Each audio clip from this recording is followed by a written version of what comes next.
Hello friends, welcome to my channel. आज हम ball मिल के बारे में जानेंगे कि बॉल मिल होता क्या है, इसके principle, construction, working, advantage, disadvantage और यूज।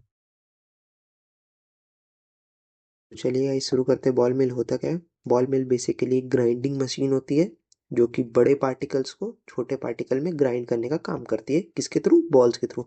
इसलिए इसका नाम बॉल मिल पड़ गया। तो गाइस इसके प्रिंसिपल की ओर चलते हैं कि इसका प्रिंसिपल क्या कहता है। तो ये किस प्रिंसिपल पे वर्क करता है? ये दो प्रिंसिपल पे वर्क करता है। पहला क्या है? इम्पैक्ट। और दूसरा क्या है? एट्रिशन। इम्पैक्ट क्या होता है? बॉल्स के बीच में टकराव होने की वजह से जो ड्रग होते हैं वो छोटे पार्टिकल में कन्वर्ट हो जाते हैं, वो आपका इम्पैक्ट होता है। और एट्रिशन क्या होता है? इसमें जो बॉल्स होती हैं उन सरफेस की ओर पे जब खिंचती हैं, मतलब घर्षण होता है, उसी को अपन एट्रिशन बोलते हैं।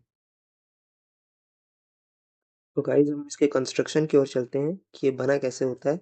तो देखिए यहाँ पे दो ठो रॉड टाइप से हैं ऑब्जेक्ट। इस पे क्या होता है, एक सिलेंडर जैसे सिलेंड्रिकल ऑब्जेक्ट होता है उसको लगा दिया जाता है, जिसका आउटर सरफेस जो बना रहता है वो मेटल से बना होता है, मेटल सिलेंडर। लीड जो होती है वो ऊपर से खोल के कोई सा भी ड्रग को डालने के लिए काम आती है। और ये जो इसके अंदर जो बॉल्स डाली जाती है वो स्टील की होती है।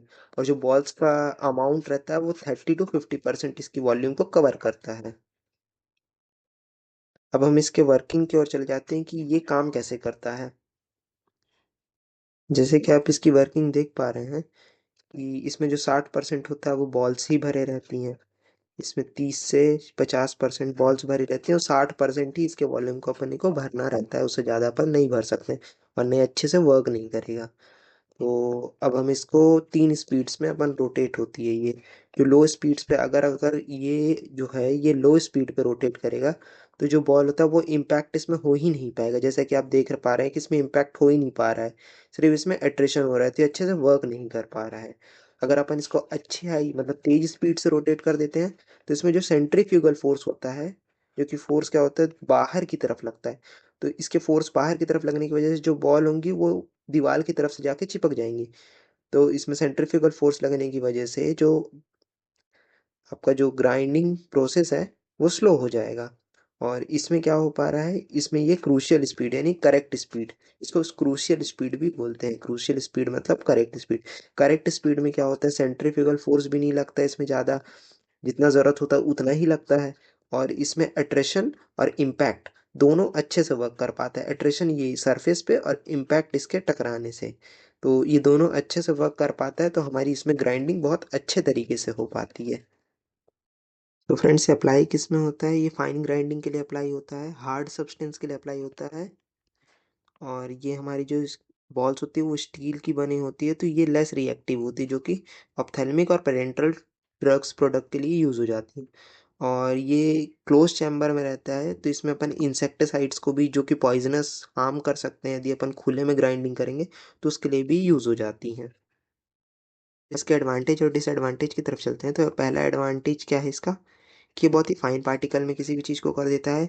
ये ये बहुत ही ये कंटिन्यूअस प्रोसेस होती है, बट ये किसी एक पार्टिकल को मतलब लार्ज अमाउंट में भी अपन इसको ग्राइंड कर सकते हैं। ये वेट एंड ड्राई ग्राइंडिंग के लिए भी यूज़ हो जाती है क्योंकि इसका कंटेंट क्लोज रहता है, तो अपन इसको यूज़ कर सकते हैं। ये बॉल्स का कोई साइज़ और शेप नहीं रहता है, कैसे भी बॉल्स भी अपन इसमें यूज़ कर सकते हैं जो कि ग्राइंडिंग के लिए यूज़ हो जाए। बट जो बॉल्स होती है वो स्टील की हों, ये ज़्यादा बेहतर रहेगा। जो ये क्या होता है, लो लो कॉस्ट होता है, इंस्टॉलेशन चार्ज इसका बहुत कम होता है, लेबर चार्ज मतलब लेबर बहुत कम लगते हैं इसके, मतलब कॉस्ट कम होती है। और इजीली ऑपरेट हो जाता है, ज़्यादा कुछ इसमें करने की। अब इसके कुछ डिसएडवांटेज भी हैं, जैसे नॉइस अपरोटिंग। जो बॉल्स होती हैं वो स्टील की होती हैं, उसमें सरफेस पे जब टकराती हैं तो बहुत आवाज़ करती हैं। बड़े बड़े फैक्ट्रीज़ में जब ये चालू होती हैं, बड़ी बड़ी मिल्स जहाँ पे रहती है वहाँ पे बहुत आवाज़ करती हैं। ये बॉल्स के जो रगड़ने की वजह से है ना, कई सारे ड्रग्स में इफ़ेक्ट पड़ जाता है, तो प्रोडक्ट को भी कंटामिनेट कर सकती हैं। ये बहुत ही स्लो प्रोसेस होती है क्योंकि इसमें limit of energy upon apply करते हैं। सॉफ्ट मटेरियल्स के लिए नहीं होती। सॉफ्ट एंड फाइब्रस मटेरियल मतलब कुछ भी ऐसे नहीं डाल सकते हैं जो कि सॉफ्ट हो, जिसमें कि इम्पैक्ट का कोई असर ही ना पड़े, इम्पैक्ट और अट्रेशन उसमें असर ही ना कर सके। तो वैसे प्रोडक्ट को अपन इसमें ग्राइंड नहीं कर सकते हैं। तो गाइज़ आई होप आपको समझ में आ गया होगा। Thank you for watching my channel. Like and subscribe कर दीजिएगा प्लीज़।